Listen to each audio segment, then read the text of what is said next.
شيخنا بارك الله فيك، في المحاضرة الماضية طلبت منا أن نحضر لك بعض أسماء التفاسير الموجودة هنا، فشيخنا هل نعرض عليك بالتفسير؟ لأن... إيه نعم جزاكم الله خير شيخنا. شيخنا تفسير الطبري. هذا جيد، اكتب قدامه جيد. نعم جيد أو ممتاز أيضا. ممتاز. إيه نعم. تفسير القرطبي شيخنا. هذا طيب من ناحية الأحكام. طيب من ناحية الأحكام. شيخنا تفسير معالم التنزيل المعروف بتفسير البغوي. هذا مثله، هذا طيب هذا. شيخنا التفسير البحر المحيط. البحر المحيط لأبي حيان أيضا طيب. نعم. شيخنا التفسير الآخر فتح القدير للشوكاني. تفسير فتح القدير للشوكاني هذا يكاد يكون مأخوذ من تفسير ابن جرير الطبري.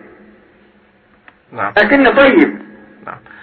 شيخنا التفسير الآخر تفسير الرازي. لا، تفسير الرازي اتركوه لأن فيه مزلة من ناحية العقائد. نعم.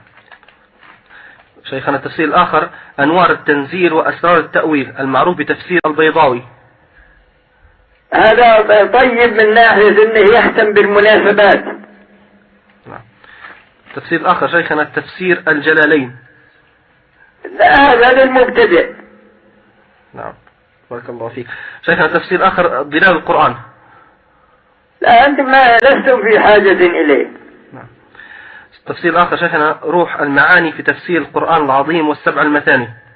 من هو له؟ ماذا قلت شيخنا؟ الألوسي. الألوسي. إيه هذا طيب زين ما فيش. نعم. نعم خير شيخ. شيخنا تيسير كريم الرحمن في تفسير كلام المنان. هذا طيب، هذا طيب. أنا ودي أنكم تنتبهون لأن بعض التفاسير يكون فيها خلل من ناحية العقيدة.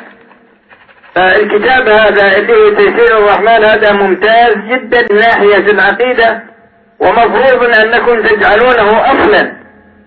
إذا قرأتم في شيء يخالفه من ناحية العقيدة فاعتمدوا عليه هو. نعم جزاكم الله خير. شيخنا التفسير الآخر أيسر التفاسير. ما عملت في حاجة إليه. خلوكم في التفاسير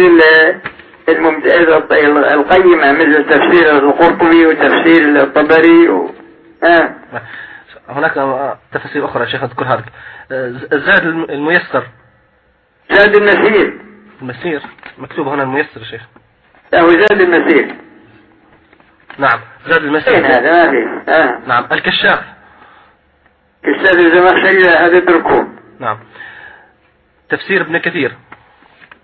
تفسير ابن كثير هذا فيه له مختصر ممتاز جدا للمبارك فوري، لأن فيه أحاديث إسرائيلية، والمبارك فوري جزاه الله خيرا وغفر لنا ولكم وله، يعني اعتنى ببيان الأحاديث المذكورة وبيان درجتها واهتم بها جدا.